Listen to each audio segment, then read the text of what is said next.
હું પ્રતાપ વાઢેર બોલું ભાઈ, સામાજિક કાર્યમાં. હા પણ હું વિજયસિંહ ચુડાસમા ભાવનગર બોલું. મોટો ભાઈ બોલો ને. હમણાં તમે પહેલી ધમકી આપી હતી મારી નાખવાની. કોને? તમે કોઈને મનસુખભાઈ ને ધમકી મનસુખભાઈ ને? આપી હા હતી મારી નાખવાની? હા હા પાકું પાકું. કેમ ભાઈ? કેમ ભાઈ એટલે? એમની એનું કારણ શું એમ? કારણ એટલે અમારા બાપ વિશે બોલ્યો હતો, દાદા વિશે, મેડી વિશે બોલ્યો હતો, ધમકી આપી આપણે. બરાબર. બરોબર ભાઈ. હમ. બોલો બીજું. તમને નામ લઈને બોલ્યા હતા? એટલે આપણા બાપને કોઈ કહેતું હોય તેમાં આપણે નામ દેવાનું હોય? એમાં નામ ન હોય ભાઈ. બાપ વિશે બોલે એટલે ઉપર લેવાનો હોય. બાપ વિશે બોલતા હોય તો એને આપણે સમજાવવાના હોય. પેલા આપણે 3 નિયમ હોય. પેલા પ્રેમથી કહેવાનું, પછી સમજાવીને કહેવાનું, ત્રીજું સમજાવવાનું ન હોય પાછા. બરાબર. તમારું નામ લઈને કીધું હતું? અરે ભાઈ તમને કહું છું, બાપનું નામ લે કોઈ આપણે. મારું નામ વિજયસિંહ મહીપતજી ચુડાસમા. તો મારા બાપ વિશે એમ કે મહીપતજી આમ હતો, મહીપતજી તેમ હતો. તો મારે પછી એમ કહેવાય કે મહીપતજી કોના પપ્પા? કે વિજયસિંહ પપ્પા? મારે એવું કહેવાય?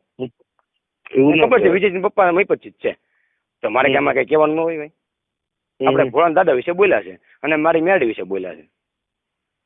અને હું માનું છું. હા, ભોળા દાદા અને શમશાનની મેળી અમારી, એને આપણે માનીએ છીએ. હદબારના માનીએ છીએ આપણે. એની વિશે બોલ્યા છે.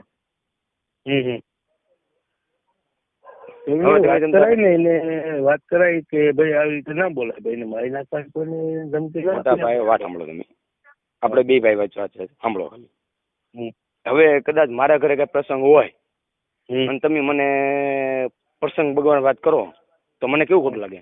અને તમારા ઘરે પ્રસંગ હોય તો હું વચમાં આવીને ત્યાં દાંડેરસ હોય અને વચમાં આવીને કહું મારે આમ છે ને તેમ છે ને મને કેમ ગણ્યો નહીં, તો હું પ્રસંગ બગાડું તમારો, તો તમને ખોટું લાગે છે? તો આપણા ધર્મની વાત છે. એને માનવું ન માનવું તો એના ઘરની વાત છે. તો બીજે હું કામ પ્રચાર કરવો એને કે મેળી ખોટી છે ભાઈ, કે દાદા ખોટા છે? હું કામ પ્રચાર કરવો ભાઈ? એ તારા ઘરની વાત છે. તારા છોકરા શમશાનમાં પણ આવ્યું કે મસ્જિદમાં પણ આવ્યું, અમારે કઈ વાંધો નથી ભાઈ. તારા છોકરા કાળા કપડાં પહેરાયું ને કઈ વાંધો નથી. છોકરીએ જો ન જો તારા પ્રસંગ છે. એ એમ કે મારા ઘરે ગધેડાનો જન્મ થાય તેવું બોલે. બીજે વાયરલ થાય વિડીયો આપણા હિન્દુ ધર્મનો તો કેટલો અપમાન થાય.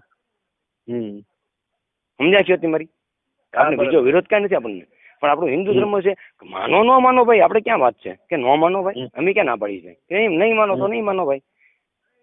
પણ બીજાનું કામ આપણે કેવું કે મારી ગાડી પલટી મરાવી દો, મારા ઘરે મારી છોકરી બહુ નહીં કે ગધેડા જન્મ કરાવે તો હું માનું.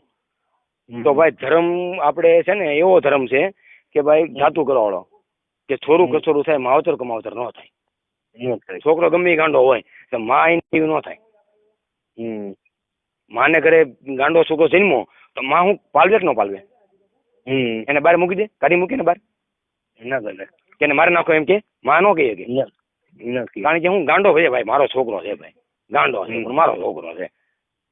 મોટો થાય, કપડા કાઢીને નાતો હોય તો શું કે માં મારો છોકરો છે ભાઈ, ગાંડો છે બોલાય. સમજ્યા છો તમે? એટલે મનસુખભાઈ ને જ કહેવાનું છે કે તારા ઘરનો પ્રશ્ન તારી પાસે રાખતું, આ બીજે આવું ન કરતું ભાઈ. કે ભાઈ તને કઈ તકલીફ હોય તો એ ભલે ખોટું હોય ખોટું, પણ એ તારા પ્રશ્ન, તારા પૂરતો પ્રશ્ન છે. પણ બીજે આપણે હું કામ જાહેર કરવું ભાઈ? આપણો ધર્મ સનાતન ધર્મ છે. એ આપણે હારી સૌથી જૂનો ધર્મ કોણ છે? આપણો સનાતન ધર્મ. અને રેકોર્ડિંગ કરજો. અને બીજી વાત કરું, મહાભારતમાં કૃષ્ણ બોલ્યો છે ગીતામાં, બાઇબલ હોય, કુરાન હોય કે ભાઈ બાઇબલમાં કે ભાઈ હું ભગવાનનો સેવક છું. કુરાનમાં હું બોલ્યા છે કે હું ભગવાનનો નોકર છું. અને ગીતામાં કૃષ્ણ પોતે બોલ્યા છે કે હું પોતે ભગવાન છું. કોણ બોલ્યું છે? કૃષ્ણ, કે હું પોતે ભગવાન છું ગીતામાં.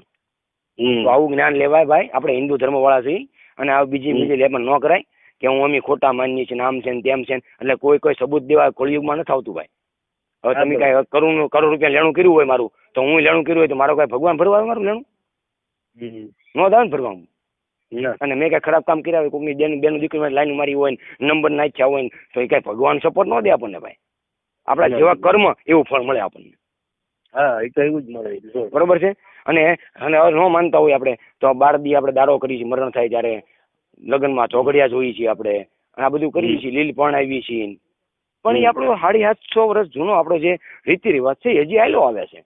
તો એમાં આપણે કોઈ આપણું હાલશે નહીં. મારે એક જ કહેવાનું છે તમને મોટા ભાઈ, જો મારા ભાઈના લગ્ન હતા બરાબર, એની કંપની છપાઈ ગઈ, ચોઘડિયા જોયા હતા, તો એ લગ્ન કેન્સલ થયા. તો એ ખરેખર કેન્સલ ના થવા જોઈએ.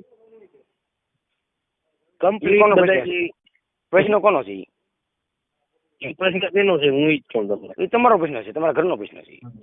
ઘરનો એ પ્રશ્ન તમે એમને ન કહી શકો. એ તમે મને કહો છો કે મારા ઘરે આમ કંકુ છપાઈ કેન્સલ થયા, તે પ્રશ્ન તમારા ઘરનો છે, અમારો પ્રશ્ન છે નહીં ભાઈ. હવે તમે લીલ પણાવો હાજર થાય કે ન થાય એ પ્રશ્ન કોનો? તમારા કુટુંબનો છે. બધા બેઠક હોય કદાચ કઈ ઓલું હોય તો હાજર ન થાય એ કઈ પ્રશ્ન નાયત નો બીજાનો બીજા તમારો પ્રશ્ન નથી ભાઈ. અને સુરાપુરા છે, મનસુર હાસન વિચારી કીધું મેં, સુરાપુરા કોને કહેવાય કે જયારે કોઈ બેન દીકરી હોય, કોઈ ગાયની વાર હોય એમાં ચડ્યા એને સુરાપુરા કહેવાય. તો કે મહારાણા પ્રતાપનો પાળિયો કેમ નો થયો? મેં કહ્યું મહારાણા પ્રતાપ હોય, શિવાજી હોય કે અમરસિંહ રાઠોડ હોય, આ બધા ધીંગાણામાં હતા. આમાં અમી વાર હતી, આમાં એમ વીરપુર હતા. એમ નહીં સાંભળો ભાઈ, કારણ કે મારા બાપ અમને ખબર હોય ભાઈ એ આમાં અમી હતા આપણે, બરોબર છે. તો એમાં પાળિયા ન થાય. પાળિયો ક્યારે થાય? કોઈ બેન દીકરી હોય, એકલી અબલા લૂંટાટી હોય, એમાં તમે 1 જણા હોય, 2 જણા હોય, 5 જણા હોય, એમાં તમે ખપી જાવ ને એને પાળિયો થાય. બાકી અમે 1,00,000 જણા 10,000 ની ફોજ હોય ને એને પાળિયો ન કહેવાય પાછો. એને ખપી જાય ને પાળિયો ન કહેવાય ભાઈ. અકબર બાદશાહ ની 1,00,000 ની ફોજ હતી, અમે 10,000 રાજપૂત હતા ખાલી, તો અકબર બાદશાહ ભગાડ્યો હતો રાજસ્થાન માંથી. તેના પાળિયા ન થાય મોટા ભાઈ. બરોબર છે. એટલે મારી પાસે બધું જ્ઞાન છે, મનસુખને હજી ખબર નથી, એ નાસ્તિક છે, પણ સામે બે ને ખબર પડે કે જ્ઞાન કોને કહેવાય એમ. અને મહાભારતમાં વાત સાંભળે બેન, મહાભારતમાં દાદા ભીષ્મ બેઠા હતા, દ્રોણાચાર્ય બેઠા હતા, કૃપાચાર્ય બેઠા હતા, બધા સભામાં બેઠા હતા. કૃષ્ણએ કીધું, શું કીધું કૃષ્ણએ? કે હું હથિયાર નહીં ઉપાડું. સાંભળ્યું તમે? હું હથિયાર નહીં ઉપાડું. આખા મહાભારતમાં હું ખાલી એનો સારથી છું, હથિયાર નહીં ઉપાડું. તો સામે કોણ બોલ્યું હતું? દાદો ભીષ્મ ઉપર હતો. કે ભીષ્મે શું કીધું? એ કાળિયા, હું આમાં ક્ષત્રિય છું હો. તું એમ કહેતો હું પૃથ્વીના હથિયાર ન ઉપાડું તો કાલ હવાનો સૂર્ય ઉગે અને બપોર ન થાય ત્યાં સુધી હથિયાર ન ઉપાડાવું તો હું આમાં ક્ષત્રિય દાદો ભીષ્મ નહીં. અને બપોરના 10 વાગ્યા 11 વાગ્યા રણ મેદાનમાં તો કાળિયા ઠાકરને ચક્ર ઉપાડવું હતું, આમાં ભીષ્મ હતો.